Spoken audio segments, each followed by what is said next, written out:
네, 15번 문제를 풀어보겠습니다. 트랜잭션은 자기의 연산에 대해서 전부 또는 전무 실행만이 가능하며 존재하며 일부 실행에서는 트랜잭션이 개를 가할 수 없다. 트랜잭션이라는 것은 이제 한국말로 얘기하면 변화라는 뜻이죠. 변화. 자, 우리가 이제 일반적으로 얘기 드는 가장 좋은 방법은 데이터베이스에서 어떤 사건이 일어났을 때 테이블을 변경하게 되죠.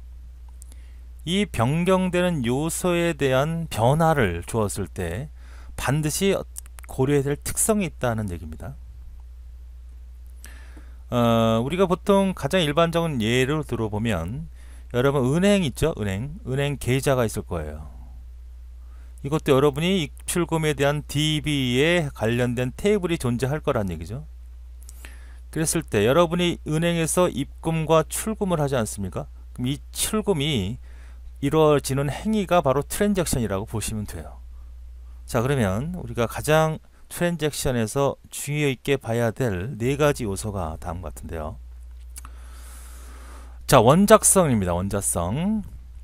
트랜잭션은 반드시 수행되거나 전혀 수행되지 말아야 한다는 얘기입니다.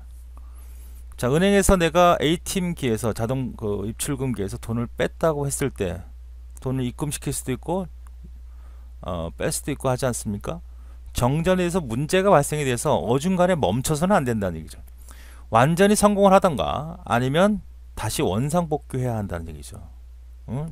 완벽하게 모든 일을 처리하거나 아니면 그렇지 말아야 된다는 거예요. 문제의 답은 이거죠. 자, 일관성이라는 건 뭐냐? 영어로 기억하셔야 된다는 얘기입니다. 하나 일관된 상태에서 다른 일관된 상태로 바뀌게 된다. 그러니까 우리가 은행에서 돈을 빼 나갔으면 100만 원을 인출을 했다고 했을 때는 100만 원이 마이너스가 된 상태의 잔고가 남아 있어야 되잖아요. 그런데 100만 원을 빼갔다든지 입금했는데 그 변화가 되지 않고 이전 걸 갖고 있다면 문제가 되잖아요. 그것이 일관성에 대한 얘기입니다. 고립성 혹은 독립성이라고 할 수 있는 것은 하나의 트랜잭션의 시행은 동시에 실행 중인 다른 등에서 간섭을 받아서는 안 된다. 무슨 얘기냐면 여러분이 예를 들어서 이런 경우가 있죠. 부부가 그 통장 계좌를 같이 쓰는 경우가 있어요. 하나는 계좌, 와이프는 계좌를 쓰고 남편은 카드를 쓰는 경우가 있어요. 같은 계좌를. 이 같은 계좌라고 합시다. 동시에 접근할 수 있잖아요. 동시에 일어나면 됩니까? 그렇지 않죠. 돈을 갖다가 100만 원을 집어넣고 100만 원을 빼나가야겠다. 이렇게 상황이 발생이 되었을 때 이게 동시에 일어날 수는 없습니다. 둘 중에 하나는 일단은 작업을 하고 지금 상태에서는 돈을 입금하는 작업을 먼저 수행을 하고 그 다음에 빼나가는 작업을 나중에 해야죠. 동시에 이루어질 수는 없습니다. 그러니까 서로 간섭을 받지 말아야 된다. 하나의 트랜잭션이 일어났을 때는 그 트랜잭션이 다른 영향을 받지 않도록 우리는 보호시켜야 한다. 이것을 이제 독립성이라고 얘기하는 겁니다.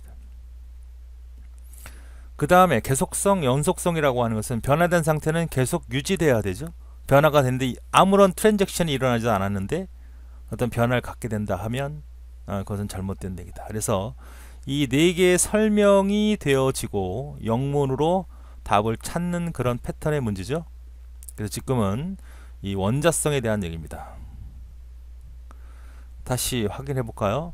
어떤 특별한 트랜잭션이 일어났을 때, 입출금이 일어났을 때 완벽하게 전부를 다 수행하던가 아니면 하지 말던가 일부 수행, 부분 수행은 절대 일어날 수 없다는 이런 특징이 바로 원자성이라고 하는 2번에 대한 설명입니다.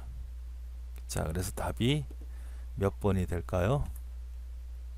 네, 2번이 되겠습니다.